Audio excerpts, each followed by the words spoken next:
Okay, we will go ahead and get started. Hi, everyone. Thanks so much for joining us today to learn more about the FM Kirby Prize for Scaling Impact. My name is Kim Langsam. I'm the Senior Program Director for CASE, the Center for the Advancement of Social Entrepreneurship at Duke University's Fuqua School of Business. And I'm joined by my colleagues, Erin Worsham, CASE's Executive Director, and David Wilkerson, CASE's Program Coordinator, who will both be helping throughout today's session. Just to note that this session is being recorded, and the recording and the slide deck will be available on our website in the next couple of days.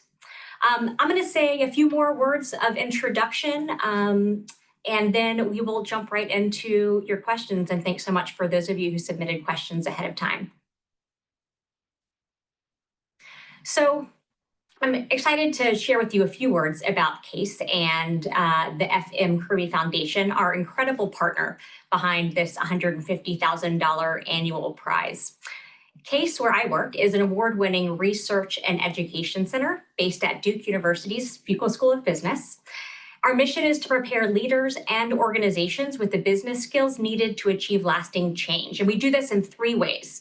First, education by training the next generation of leaders who will tackle some of the world's greatest challenges. Next, through thought leadership, applying practical research lens to the field of impact entrepreneurship and impact investing. And lastly, through practitioner engagement, building strong strategic networks and developing tools to accelerate the pace of change.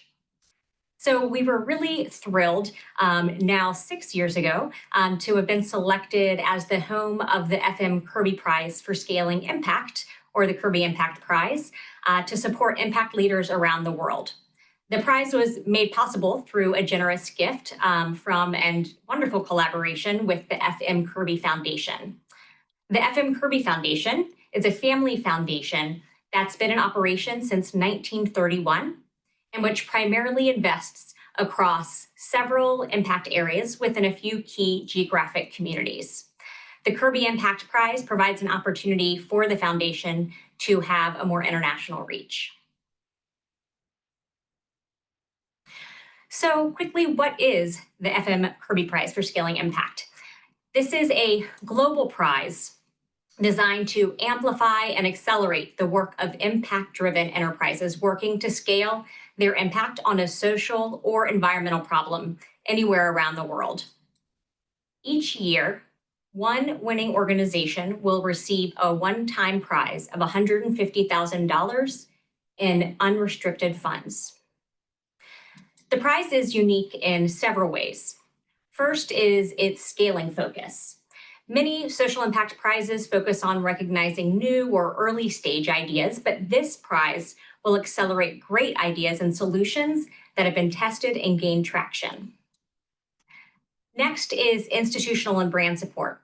The prize is positioned at an academic institution that upholds a rigorous and neutral approach to evaluating applications.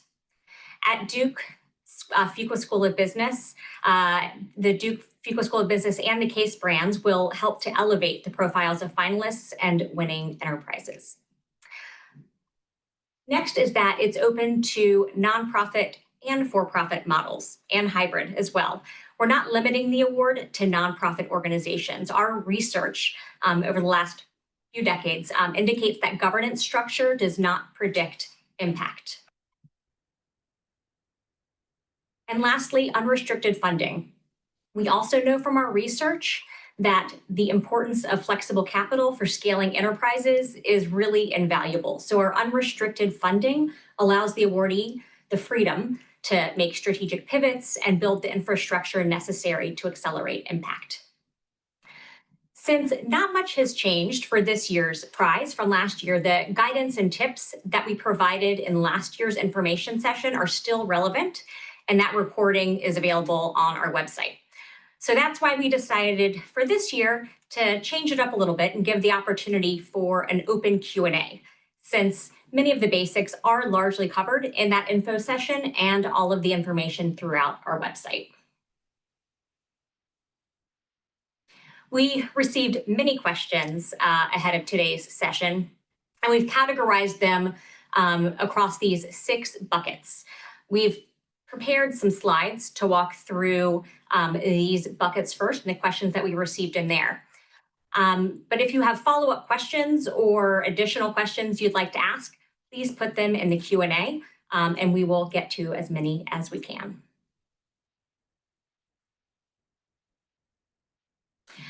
I also just want to quickly point out, as a resource to you, all of the information that we do have available on the Kirby Impact Prize website, so you know that you can always go back there when new questions arise.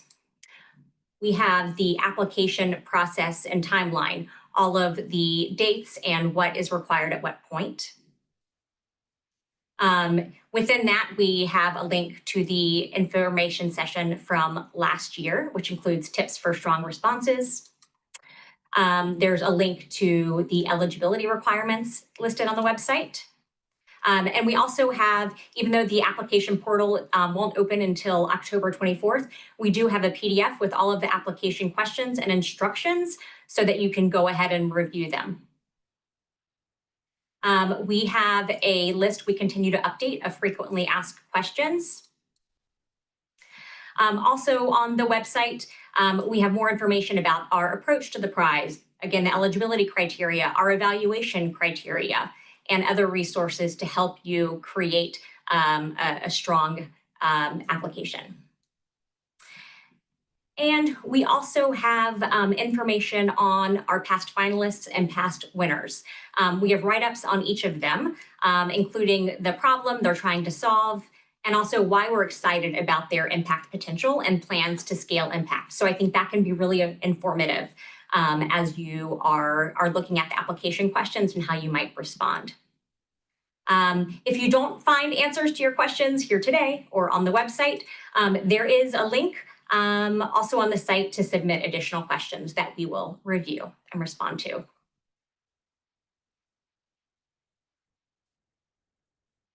So first, we had a lot of questions about eligibility for the Kirby Impact Prize.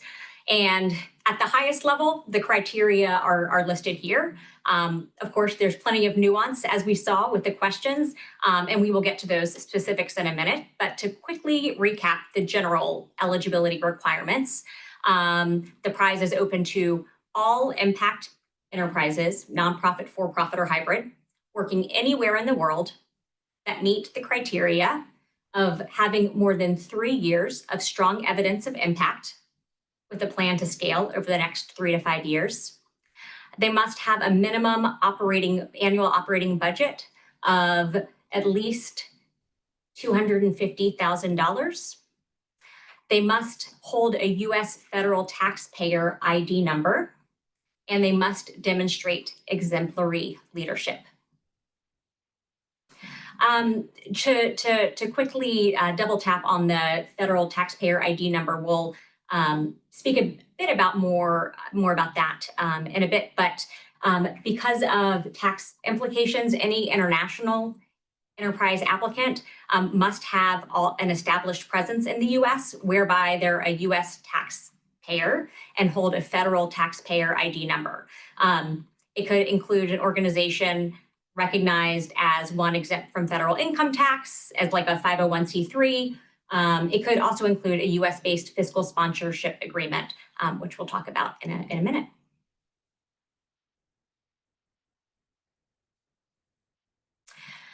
So first, let's get to some of the questions about geographic eligibility and the types of enterprises that are eligible to apply. So we received questions, can we apply from anywhere around the US or around the world? What if we're based in the US but working outside of the US?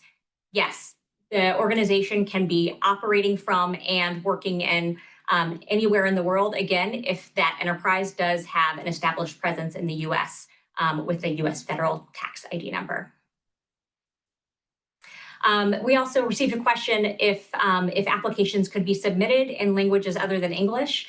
And unfortunately, we don't have the capacity to be able to accept applications that are in languages other than English. For the types of enterprises, I think some people were thrown off by the word enterprise. Can that include nonprofits? Yes, this is nonprofit, for-profit, or hybrid impact organizations or enterprises. A few people asked if the enterprise needed to be revenue generating. And no, it does not need to be revenue generating, but it definitely should have a feasible, sustainable funding plan. But that funding plan can definitely include philanthropy, and many of our past winners, their funding plans do include philanthropy. And then, of course, the question, what do we even mean by impact enterprise? You'll see here, we're talking about organizations that are operating with a clear social or environmental mission. They have specific and explicit impact objectives and metrics, and they're targeting specific stakeholder groups. I'm seeing a lot of questions coming in, and I think we will be responding to getting to most of those. We also got a lot of questions about the sectors, that is there any preference for certain sectors or industries for the prize? Are there any focus areas? There's no focus area for the prize. Really, this is open to any social or environmental challenge.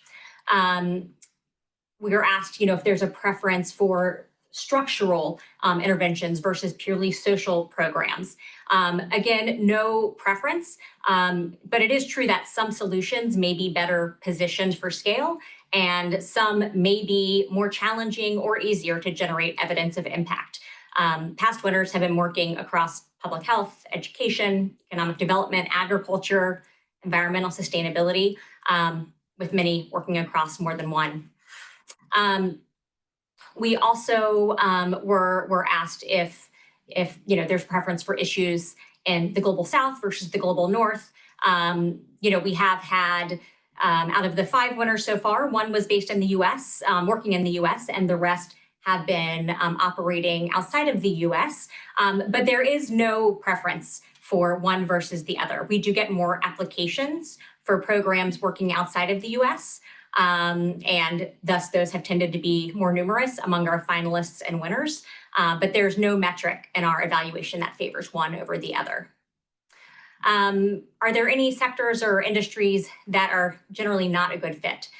Yes, business support and accelerator programs are generally not a good fit for the prize. Investing political organizations, generally not a good fit for the prize. And in our FAQs online, we do have a bit more information about that.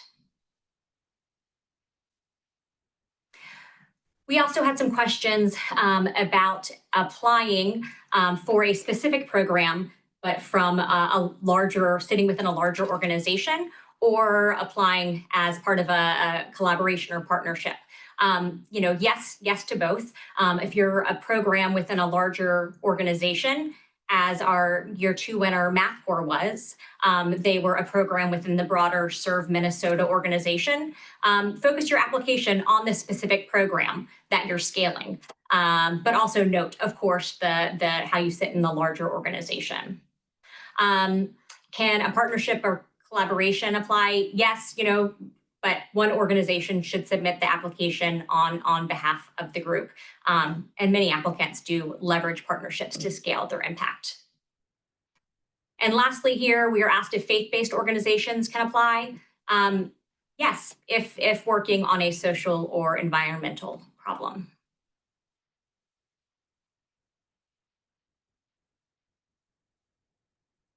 Next, questions around the requirement of at least 3 years of impact evidence.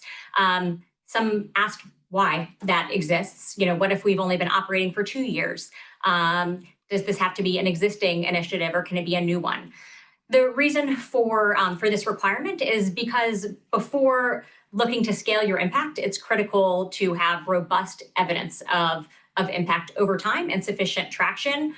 And this is at least 3 years and often more. I think the majority of our winners have been in operation for far more than 3 years, but that's the minimum. And we also received lots of questions about the types of evidence that are expected here. We will dig into this next, but generally we don't expect applicants to have participated in RCTs, experiential studies, et cetera. We do want to see robust data, longitudinal data, showing relative change, that you're using that data to inform the management and optimization of your work.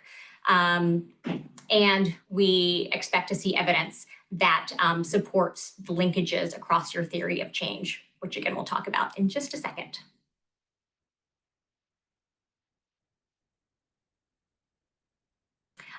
For the requirement about the minimum annual operating budget, we had, made an observation that many of our past finalists have tended to fall in the $1 to $3 million range. That doesn't mean that all of them have. And so, again, the requirement is that it is over the 250,000. Being in the position of being ready to scale requires a significant amount of work to test, iterate, demonstrate that a solution works, and then determining and beginning to test the feasibility of the model that will be scaled. So we believe that that amount of effort is the reason why most successful organizations for this prize tend to be, in that range, like at least $1 million. It might be harder on a smaller budget to achieve all of that, but we certainly had finalists in less than $1 million and also more than 3. So the only requirement is over $250,000. And then is there an upper limit for the budget? Generally, organizations with budgets over $10 million are past the stage intended for the prize. There could be exceptions, but I would say generally we pass on organizations that already have very robust funding portfolios.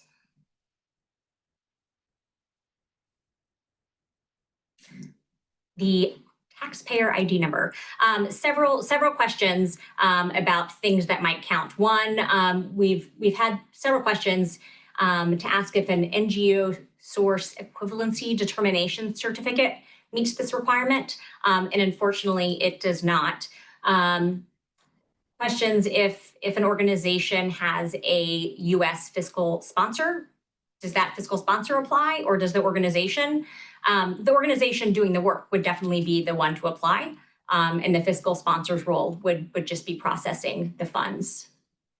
And we've also been asked if we can help organizations secure a US fiscal sponsor, learn more.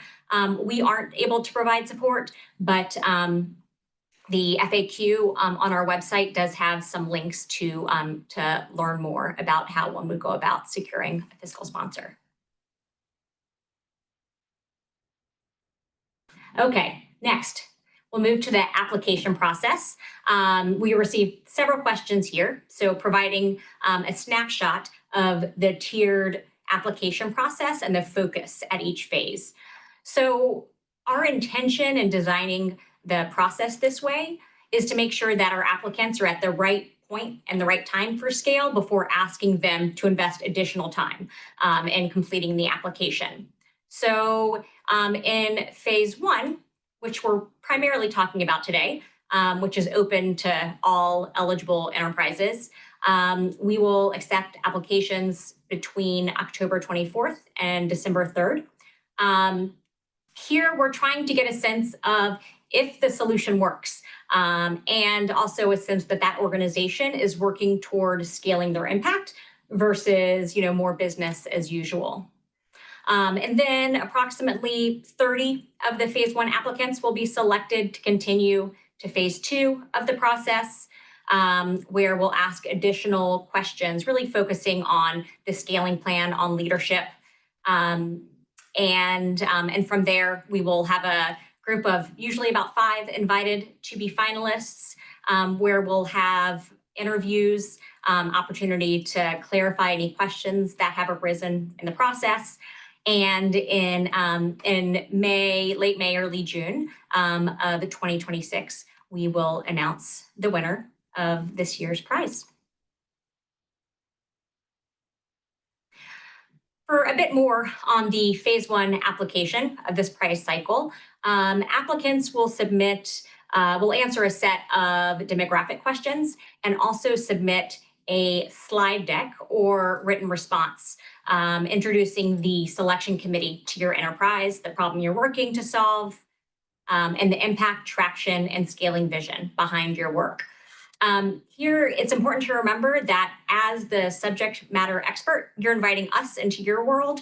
So feel free to offer additional context as you deem important in your responses. You see that we suggest submitting a slide deck for the organizational questions. And that is really just so you can leverage pitch content that you've already created. We don't want to create more work for you. And the questions that we ask, the content we ask you to include, is content that you should have included in a pitch deck. But if you prefer to submit responses to the questions in written form, that is fine. We will not rate one better or worse than the other. That will not impact our evaluation. Again, the full list of application questions is available on the website. We will send out a link to the application portal when it opens on October 24th. Submissions are due by end of day, December 3rd. And the first 250 submissions will be reviewed due to the limited size and capacity of the selection committee. On average, though, we have just had an average of 200 applicants a year. We've never, ever reached the 250 maximum. I know there's often some anxiety around that, and if it's ever the case that we do start getting close to that 250 during the application period, we would send out a mass email to all of you letting you know to get your applications in sooner rather than later. But again, we have never gotten close to that number. There's also no limit to the number of years that you can apply. And in fact, most of our prize winners had also applied in previous years. Second, third time they were selected as the winner.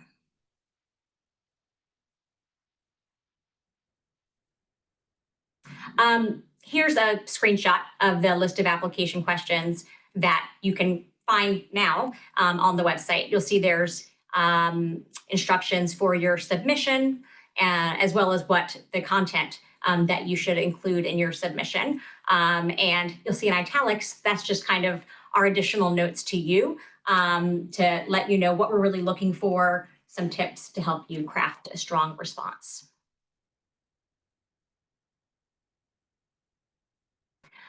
So the next set of questions was around how applications will be evaluated. So our team at CASE leads the evaluation process, and we pull in other subject matter experts as needed. And in addition to the CASE team, we also engage a group of our MBA students who spend a semester with us learning about the due diligence process, critical factors, supporting impact at scale, et cetera, and they contribute to the evaluation process as well.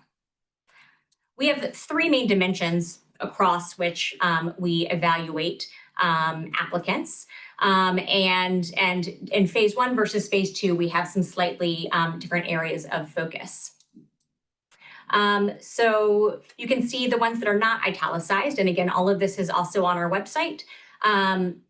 In phase one, we're really looking at a well-researched understanding of the problem, the root causes. We're looking at a robust theory of change and how the solution ties to the root causes of the problem, and compelling evidence, of course, of impact and traction. We're also trying to get an initial sense of the scaling strategy, that there is a plan, And in phase two, we dig much more into that scaling strategy, into business model, sustainability, funding, stakeholder accountability, et cetera, et cetera.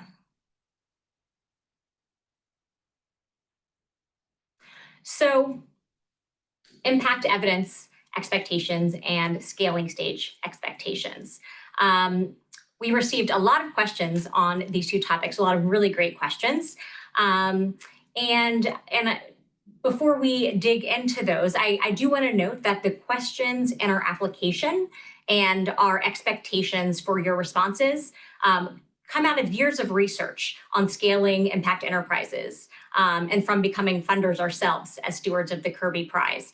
So I want to note that what we'll discuss today relative to impact and scale is not just for the benefit of the applications that we'll be reviewing this year and that you'll be submitting, but also more broadly for your continued work and fundraising to give you a better sense of a scaling funder's expectations for what a scale-ready impact enterprise has learned and accomplished, and how such an enterprise can effectively articulate those things to a funder.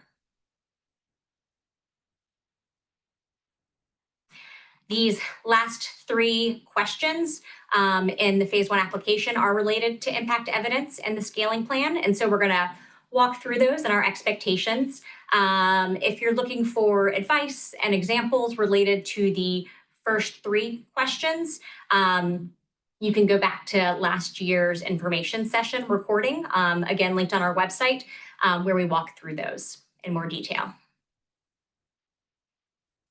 So, impact evidence. We have two questions related to impact evidence in phase one. We ask for a summary of the evidence that shows your solution's working. And we also ask for the top three KPIs and results for each of the past 3 years. Here's a representative sample of some of the questions that we received related to our expectations around impact evidence. And these are great questions, and I think the best way to answer them is to speak more generally about what we're looking for with respect to evidence of impact. So I hope that all of these questions will be answered after we go through the next set of slides. So what are our expectations generally? There's 5 things that I want to talk through. First is seeing evidence that the solution is having a meaningful impact, with that meaningful as defined by your target audience. So if you're telling us you've trained X number of people, and even that maybe those people, X% have demonstrated new skills after your training, that stops short of demonstrating the meaningful impact for that audience. So what's the change? Perhaps evolving from those skills that audience cares about. Maybe it's an increase in income that is comes out of that increase in skills. And even then, what is a meaningful increase in income for the population? We've seen organizations report that a high percentage of their clients experience an increase in income, but if that increase is only $5, is that actually making a meaningful difference to that client? We want to see that you're asking those questions and centering your target audience's experience. Next is evidence of traction. So we want to know, have you demonstrated enough traction that gives you confidence and gives us confidence in your results? And is that traction meaningful in terms of the size of the problem that you're working to address? If you're working to address a problem facing millions of people, we'd expect to see larger traction numbers than if you're addressing a deep problem facing thousands of people. Next is evidence that your solution is demanded and valued by your target audience.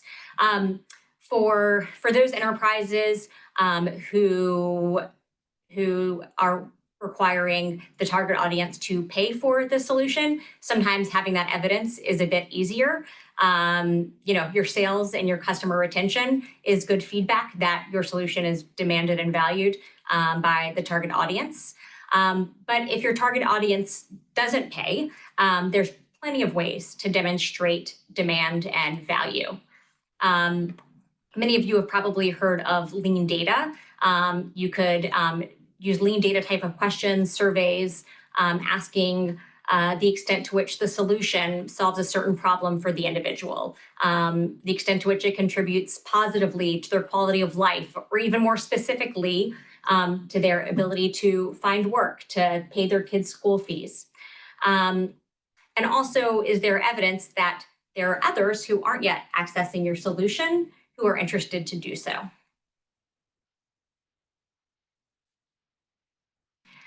This next one is something that's been missing too often in Kirby Prize applications. And because of that, we actually made a short video last year that Erin will share in the chat to explain what we mean. So, evidence supporting the most critical impact and implementation assumptions across your theory of change. Your theory of change, of course, is essentially a series of if-then statements. And there's assumptions between each of those. If we do this, then that will happen. And those assumptions need to be tested and monitored to ensure that those linkages across your theory of change are actually there. So, what are the key impact and implementation assumptions in your theory of change? And what evidence do you have to support those if-then statements? For example, if farmers do plant your biofortified seeds, you can't just assume that their families will then consume that biofortified produce in sufficient quantities to actually make a difference in decreasing malnutrition. You need to collect data to understand if and how that is happening. You can, collect your own data to support these linkages. You can pull from external research where relevant to ensure your ifs are actually leading to your thens. And lastly, what's your vision for how the solution will be implemented at scale? And have you tested that this is feasible? Can your solution work as intended in the real world settings where it is intended to work? If you have a great mental health curriculum that is having impact when taught by teachers that you've trained in schools you've selected, but you envision engaging other NGO partners to train teachers in their regions to implement the program, as you scale, do you have evidence that this is feasible and would have similar impact? We want to see that you've begun to test some of these things. If you envision scaling by expanding to new countries, but have only ever operated in one country, do you understand what it will take for the solution to translate in the new environment? What the kind of minimum viable product would be there? So we want to see that you're asking these questions and starting to do some tests. We also received a lot of questions about the types of data and the types of evidence that we require. You saw one earlier about academic evidence. And since every organization is unique, we don't prescribe any particular type of data, type of study. It does need to go beyond anecdotal data, anecdotal evidence, but it can really be whatever the appropriate combination of data is for your organization. So again, it does not need to be all of these, but this is just a list of some that it could be a combination of. There's internally collected data, internally managed studies, external studies, external research. A mix of quantitative and qualitative data is great and fine. We do like to see when organizations are disaggregating data to really understand how different groups are impacted differently by their solution. And with respect to KPIs, to key performance indicators, we want to see that those KPIs are demonstrating your traction, that you've chosen metrics that can really help you drive action, and that you're also including at least one metric in the three that you share with us that helps you to track outcomes experienced by the target audience. We have a lot more on data to drive action, KPIs, et cetera, in a short report that Aaron can share in the chat.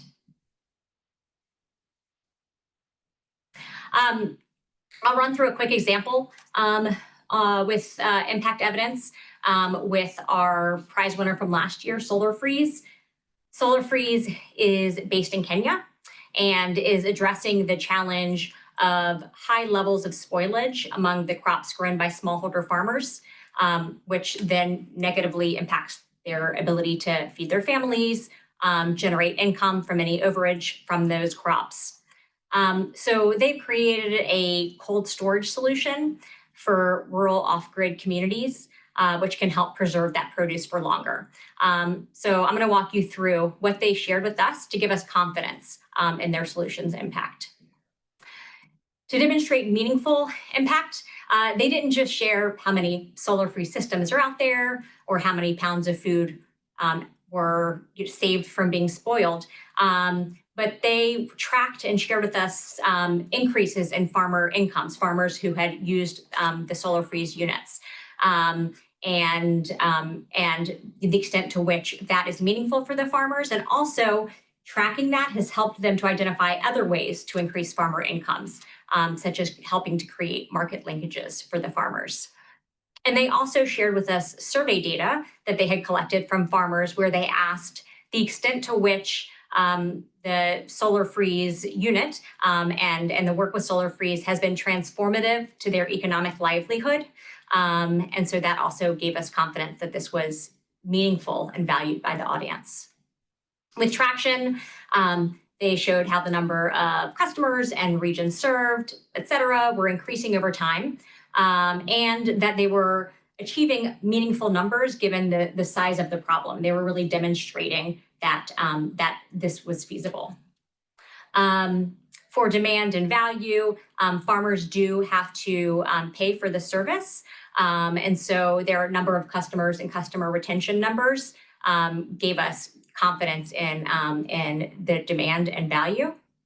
And then, of course, there's lots of assumptions along their theory of change. If the cold storage units are there, then people will use them and their produce will be preserved, that even though they're low cost, the price point is acceptable for the target audience, et cetera. But one of the most critical ones that we definitely wanted to see and that they did share with us is that if farmers have less spoilage, will it improve their incomes and ability to feed their families? And so Solar Freeze closely tracks that data and is constantly iterating its offering to maximize that linkage. For example, they realized that a missing piece in going from reducing spoilage to more income was connecting farmers to markets where they could sell the produce at good prices. So that's now part of their offering because they're asking those questions. And lastly, in terms of real world settings, they have tested the units and their business model in a wide variety of settings, which gave us confidence that they're learning what it takes to successfully implement at scale. Next, we had lots of questions about our expectations for scaling. And in phase one, where we're mostly focused on understanding if the solution works, we just have this one question on scaling plans to give us a sense of if the organization is actually working toward impact at scale, and if that plan builds upon what they've learned to date. Again, in phase two and beyond, we go a lot deeper into scaling plans. The questions we received can largely be grouped into the following categories. Several questions about scaling broad versus scaling deep, and is there a preference for one over the other? questions about where in the journey to scale organizations should be for this prize, and then also about metrics, which metrics organizations should share about scale. And again, I'll provide some insight into these questions broadly. So with respect to scaling broad versus deep, in one place or multiple places, broad impacts for many or deeper impacts for few. We don't value one over the other, but we are interested to understand the magnitude of the problem you're addressing and if you're able to make a dent in it. If you're focusing on impacting smaller numbers of people or places, what's the magnitude of that impact? We would expect more transformative impact if you're looking at smaller numbers reached. In terms of stage of growth, we're not looking at early stage, pilot stage, but we're also not looking on the other end for organizations that are already scaling. We're really looking for those that are ready to accelerate impact at scale. And the key things here is that you'll know you're there when you have proven impact, when you have traction relative to the magnitude of the problem you're addressing, and also initial evidence that your plans for scale are feasible. If you want to scale through a partnership model, you have tested some partnerships to see what that needs to look like, how that changes your model. If you're looking to scale to new geographic locations, you've done some initial tests to see, does this translate to other locations, and what does that mean for our model? And last, on metrics, evidence per the above points, what we talked about with impact evidence, and really importantly, evidence that you have the systems in place to help you continuously learn what's happening, why it's happening, and that you are centering impact, not just centering your accountability to yourself, the number of trainings we did, the number of people we reached, but centering the impact, the number of people who are accessing jobs and staying in jobs longer. What's the impact that you're looking to create, and how do your metrics center that? Okay, last category is a lot of you asked about common things that stand out among the past Kirby Prize winners and what you can do to stand out for the 2026 prize.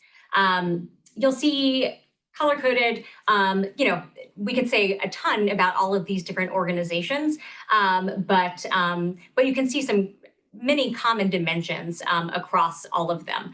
And I'll just quickly highlight a few of them. So for healthy learners and strong evidence of impact, again, this is something that we saw across all of the winners.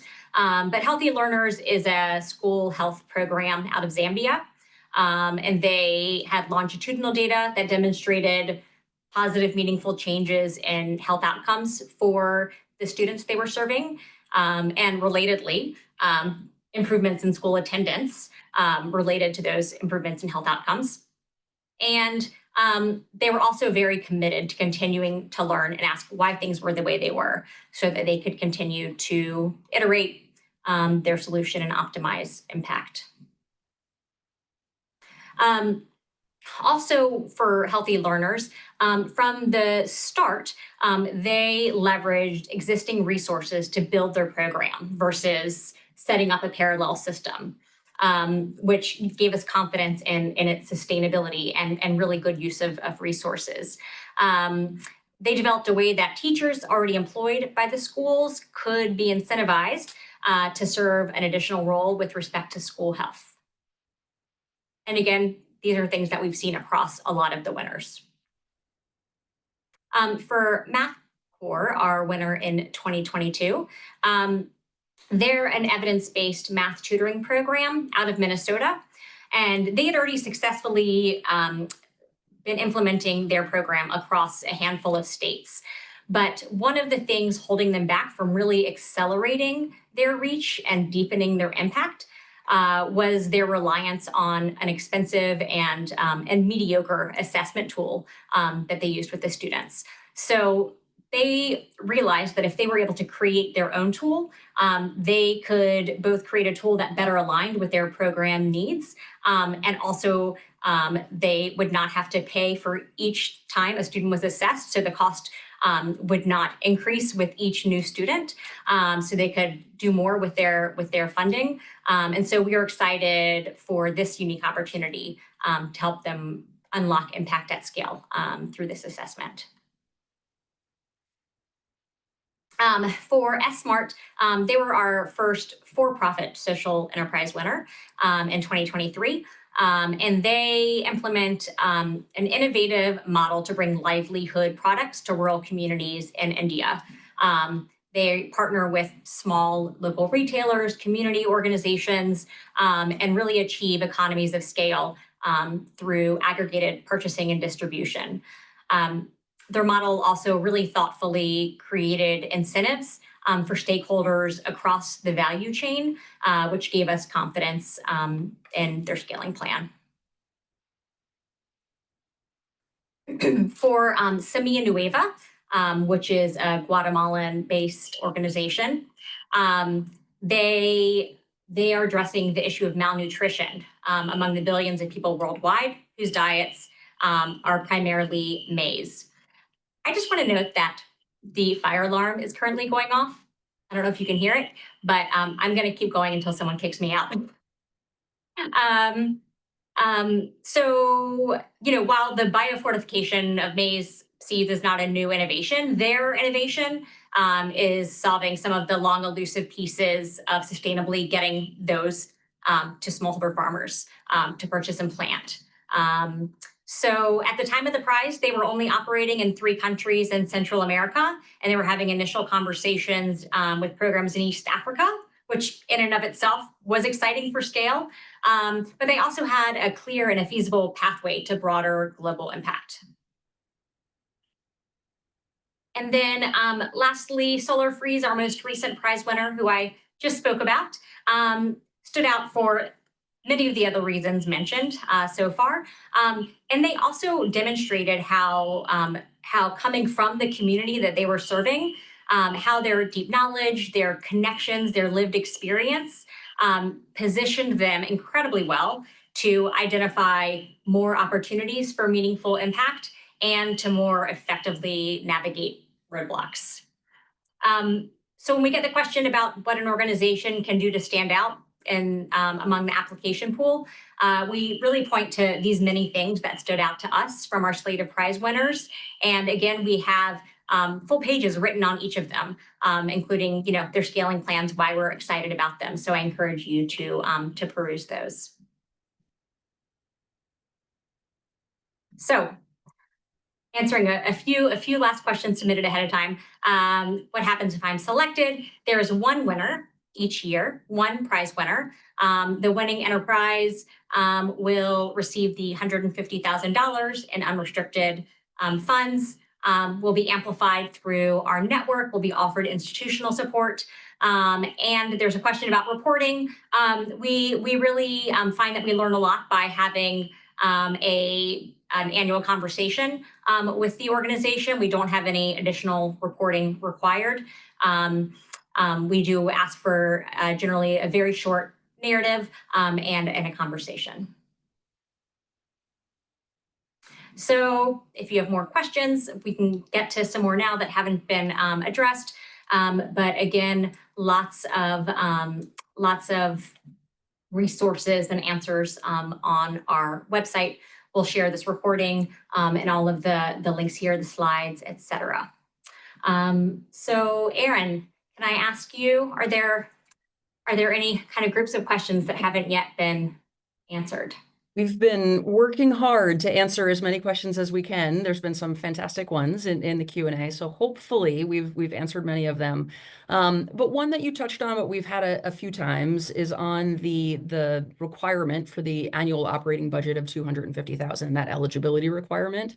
And so a couple of people are asking about whether that has to be $250,000 from the past years, or if they're on, projected to have that in the coming year, is that acceptable?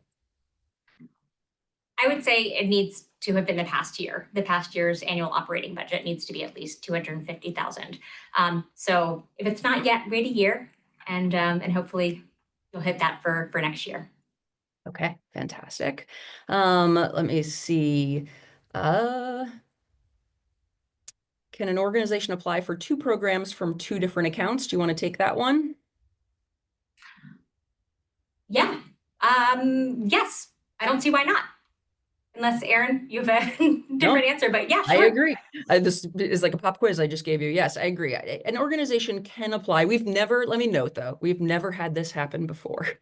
But there's nothing stopping an organization applying for two different programs. You would have to create two different accounts in the online platform with two different email addresses in order to make that happen. So there's nothing in the requirements and rules that says you can't do that, but I will say it has never happened before. And, I would encourage you, if you are considering doing that, thinking about, is one of your programs stronger than the other, or is there a way to apply as a unified organization instead of across two? But Yep. there's nothing stopping. Um, Go ahead. I see one here about like providing, if we're able to provide individualized feedback for applications that are declined. So we do for those, again, this is, partly a capacity issue for those who make it to phase two and either become finalists or not. We do offer for all, 30-ish of those organizations individualized feedback on their applications to support them in continuing to grow. For the, couple hundred who don't move on to phase two, we don't have the capacity to provide individualized feedback, but we have a couple of places that you can look where we've written up the common feedback across applications, the common issues that we came across or things that we wanted to see. And so Aaron might have already shared in the chat, but there's an article that we wrote called "Why We Didn't Fund Your Scaling Plan" that has several of those, and also we have some written feedback that we provided to past applicant groups that stands true today, and that's available on our website as well as a resource.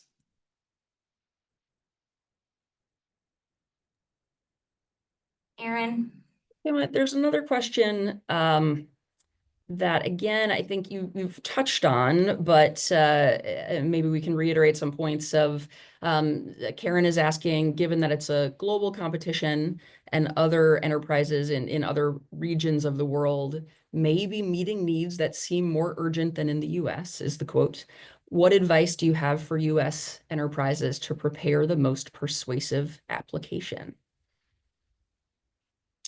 So I'll kick off, and then Kim, I'll let you fill in. I mean, first, I think there are many urgent challenges and needs in the U.S. That's where we sit here at Case. We're in North Carolina, and in North Carolina and across the United States, we see many urgent needs. So we've had a lot of really compelling applications from the US, including finalists and winners of the Kirby Prize. So I first will say, I think there are urgent challenges to be solved here in the US. And so, we don't, as a committee reviewing the applications that are submitted, we don't see US versus international as a distinguishing factor in terms of how excited we are about them, right? It's about the issue that you're tackling and all the things that Kim is mentioning in this session, showing us the evidence of the impact that you're having, both the breadth and depth of that impact, the scaling strategies and plans you have, how compelling do we find that, right? So all of the things that Kim's been talking about here in terms of the evaluation criteria, we're going to be looking for those to come through really strongly in any application. And that's great. And I agree with all that. And I'll just add that we didn't really talk about the first few questions in the phase 1 application, but it asks about, describing your problem, describing your solution. And I think, there's some problems that are pretty obvious to all of us why they are problems, and the damage, that they could cause. And so I would be sure with, whatever problem you are addressing, that you're really clear in response to that question of what the consequences of that problem have been, why that problem has persisted over time, and how you are addressing some things, uniquely to address that challenge. So. Again, you can go back to our information session from last year. We walked through examples of strong responses for the problem and solution.